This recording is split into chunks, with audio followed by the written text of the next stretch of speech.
Ladies and gentlemen, Minneapolis commercial real estate expert. Jim Voss, you're an expert? That's what people tell me. Big shot. Good morning. Good morning. How are you? Fabulous. How are you today? Never better, thank you. Glad to hear it. This weekend, U.S. Bank Stadium opens its doors to the public for the first time. Minneapolis commercial real estate expert Jim Voss led a study 3 years ago that was commissioned by the city in Greater Minneapolis, Greater MSP, Minneapolis-St. Paul, on what the stadium might do for the area. The study looked at possibilities and what has prevented growth in the past. Now he's witnessing incredible changes from office projects to housing to green space. The growth and speed of change in East Town is unprecedented. Yeah, no question about it, Jim. Things are looking pretty damn good, aren't they? Unbelievable. You think about when the Metrodome was built and everybody thought that we'd be flooded with new buildings down there. Yep. Didn't come. I don't think we had the demand for downtown residential population. We didn't have the job growth through the 80s that we expected. Today, radically different environment. We've got all these millennials dying to move downtown, people looking for the live, work, play combination. This East Town explosion really matches up with what people are looking for now. So there's going to be more than just Hubert's across the street? Hubert's. I like Hubert's. Yeah, if we could get all the great restaurants inside the stadium to open outside the stadium, right, then we'd be rocking. Well, let me ask you a question about that. And I'm very serious about this because this is about commercial real estate. The new laws passed about sick leave and, minimum wage and all that stuff. That's going to affect those vendors inside the stadium as well because it's in the city of Minneapolis, correct? Absolutely. Yeah, so what are we going to do about that? To me, that looks a little dangerous. And I'm not just talking about the stadium here. I'm talking about the entire city of Minneapolis. That's going to cripple a lot of businesses. What about that, Jim? The Downtown Council is the group of business owners and speaks on behalf of business owners in Minneapolis. They've had a lot of conversation about that.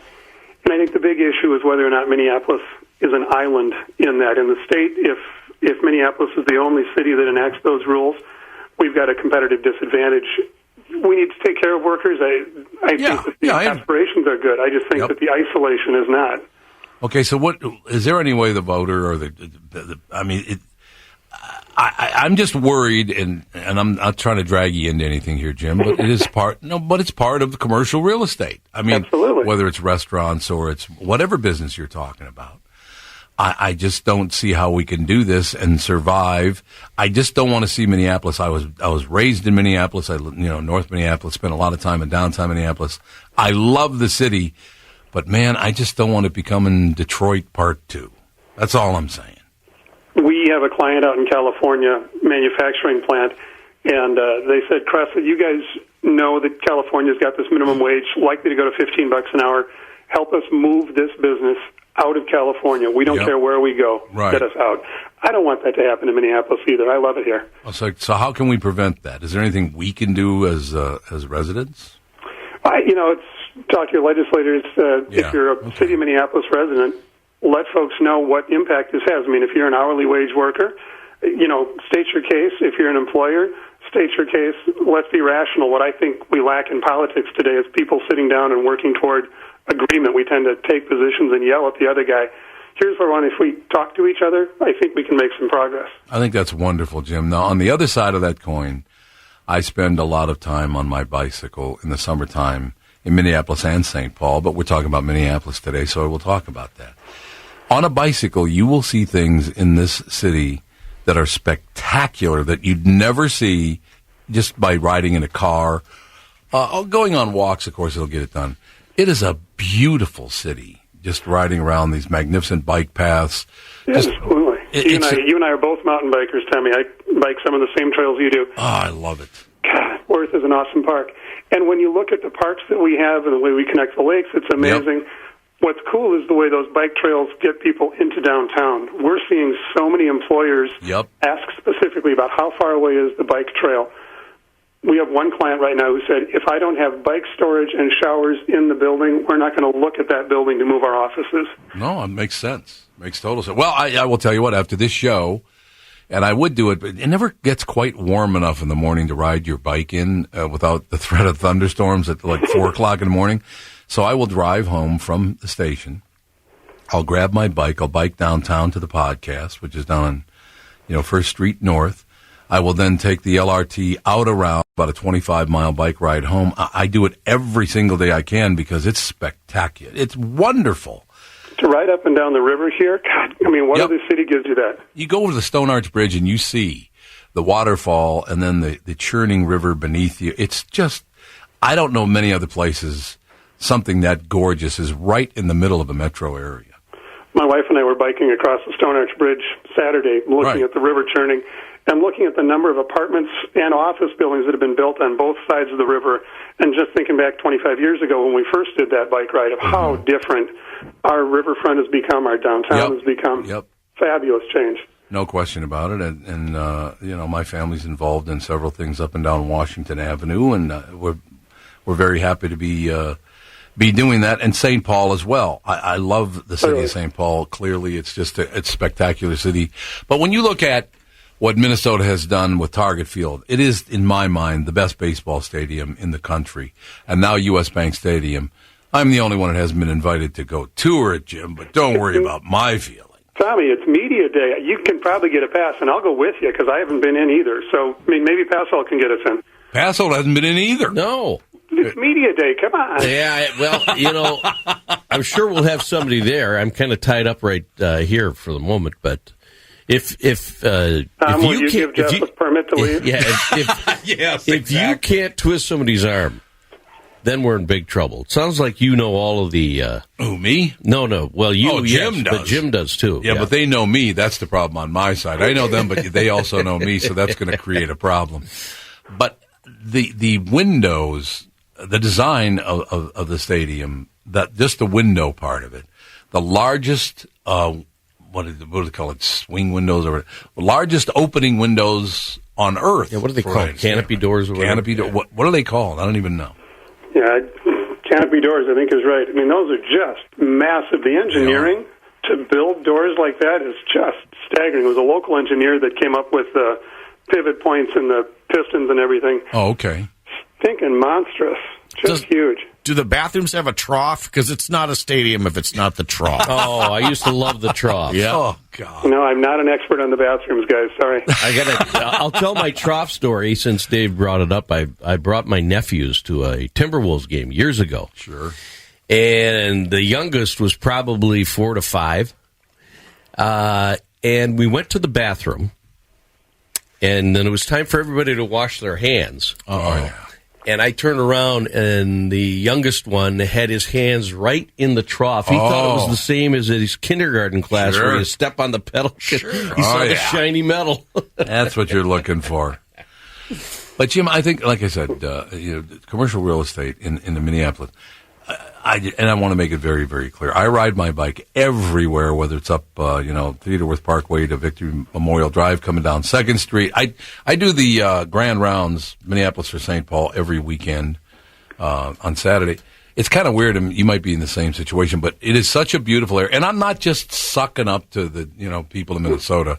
I was born here. I could have lived, I did live in New York City and Chicago for a while, and I love those cities as well. But this is one of the most spectacularly beautiful places on Earth for about 4 months of the year. But other than that, I love all of it, whether it's, doesn't matter where I am in Minneapolis. There are so many very, very beautiful things because of the river and because of so many different things. What's really interesting, and we see clients tell us this all the time, they have a hard time getting employees to move to Minneapolis because we're famously cold. And almost impossible to get people to leave Minneapolis. Yeah. They love the lakes and the theater and you guys are talking about, giving charity stuff, the philanthropy in this community, the way we support social services, just the breadth of lifestyle that you have here isn't like any place else. And once people get here and taste it, nobody wants to leave. We're watching employers struggle to grow their workforce because it's hard to get people to move in. But once you get them, you got them. Yeah, no question about that. And for me, a part of that, and I will be very honest, we go to East Side now because, whatever. But East Side's a great restaurant. I sit there and I look out that window because it's that area you're talking about, Easttown, is just, It's unbelievable. But I look across at the Milwaukee Road Depot, and I remember back being 4 or 5 years old and going to that depot to pick my grandmother up from the train in Long Prairie, Minnesota. the great memories that you have of growing up in this area. At least I have. It's a great part of my life. It's a wonderful part of my life now. It really is. Well, and even 10 years ago, when that was redeveloped, that felt like it was sort of on the fringe, right? Yep. I mean, it was across absolutely. Washington. Wow. That's very true. Yeah, and now you look at all the residential around that. We've got new hotels coming in. Radisson is building down the street from there. Yep. Everything from the Milwaukee Road to the stadium used to be parking lots. And now there's affordable housing, there's senior housing going in, there's office complexes going in. Ryan Construction is building their own building, the Millwright, Wells Fargo. Just staggering what's happened in that little part of downtown. And then Elliott Park used to be left out, and now Cross Anderson and Finnegan's are doing their brewery and office and apartment complex in Elliott Park. Everything at that side of downtown has come to life. You know, I'm glad you brought that up because I ride by there. You know, I go on Mondays to do my weigh-in at Nutrimost, and I ride by Elliott Park every Monday on my bicycle. That area looks phenomenal. Well, and HCMC building another $190 million building. I mean, the investment that's going in over there. North Central University, this little college most people don't know exists. Yeah. Their enrollment is exploding. They're struggling to find space for the students in classrooms. All good news. I just think, you know, and this is me speaking for me, and I'm not asking anybody to comment on this. I just think that local government needs to understand you cannot destroy business. I know you want to, absolutely, everybody wants to help everyone else out. Make sure that they get a good deal, but you can't kill business to do that. It makes no sense. So I hope they get their heads out of their ass. That's just me talking. That's all I'm saying.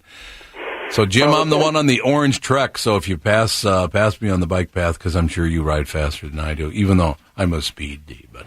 Yeah, I ride a fatty, so I'm probably slower than you. How is that, by the way? Because I was thinking, now, do you ride it in the winter? All year round. Okay, should I go that route? Absolutely. God, I looked at him yesterday, $6,000. Yeah, a guy at work has one. Mm-hmm. Yeah, they're so much fun. So you don't, what about hitting a patch of ice, though? Well, you soften up the tires in the winter, you get plenty of contact. It's easy. Okay, well, Jim, I'm going to have to go to you for counseling on this because I am so happy on my bike, seeing all these wonderful things we're talking about. And I'm not hyping anybody on anything. When you get on a bicycle and ride it around the Twin Cities or the entire state of Minnesota, Duluth is the same way, up the North Shore. On a bike, this state is spectacular. So I want to do that in Duluth. Yeah, oh, did you really? Bike trails up there. Yeah, I'm a Duluth kid, and we still have a lot of time on the North Shore. The bike trails up there, stunning to go play in the woods. And to be along those rivers and along the lake, and then come down to southern Minnesota and bike through the cornfields. The diversity that we have here is so cool, I think. Yeah, Catherine and I are going down next week to the Red Wing area to ride the bike paths down there, and a gorgeous area. Absolutely. So, well, Jim, you got to come back more often because I think a lot of people hear about the downside of things, and you know, as the city gets larger and larger and larger, you're going to hear a lot of negative news about it. But people do need to understand these cities are this entire state is spectacular, and people need to understand that, and they need to know it. Happy to help anytime. All right, Jim. Well, you passed me by on the like I said, I'm the dope on the orange Trek bike, just riding along. But I got to talk to you. I got to give you a call about the fat tire bike because I want to ride in the winter too. We'll go ride together. It'll be a gas. All right, sir. Thank you very much for your time this morning. Thanks, guys. Bye. Minneapolis commercial real estate expert Jim Voss.